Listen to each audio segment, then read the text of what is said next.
পালন কৰা হৈছে। ভাল লাগিছে আৰু গৌৰৱ অনুভৱ কৰিছোঁ, যিহেতু আমাৰ গাঁওখন বহুত পিছপৰা, আমাৰ অঞ্চলটো বহুত পিছপৰা, তথাপিও যে ইমান ধুনীয়াকৈ জয়মতী উৎসৱ এতিয়া পালন কৰিছে, তাকে ভাল লাগিছে আৰু থেংক ইউ।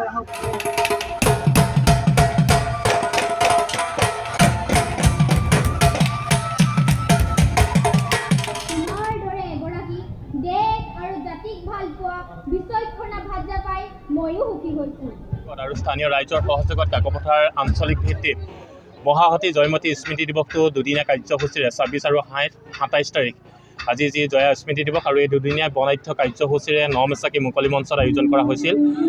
আমি প্ৰথমটো দিন ২৬ তাৰিখে ছাত্ৰ ছাত্ৰীসকলৰ মাজত বিভিন্ন প্ৰতিযোগিতাসমূহ চিত্ৰাংকন, ৰচনা, কুইজ প্ৰতিযোগিতা অনুষ্ঠিত কৰিছিল আৰু আজি দ্বিতীয় দিনাখনি মুকলি সভা আৰু বঁটা বিতৰণী অনুষ্ঠানৰ পিছতে আজি আমি জয়মতী নাটখনি প্ৰদৰ্শন কৰাৰ লগতে আৰু নিশালৈ সাংস্কৃতিক সন্ধিয়াৰে আৰু বিভিন্ন আলোচনাৰ মাজেৰে আজি আমি দুদিনীয়া বৰ্ণাঢ্য কাৰ্যসূচীৰে নমেচাকি মুকলি মঞ্চত আমি মহাসতী জয়মতী স্মৃতি দিৱসটো উদযাপন কৰিছোঁ।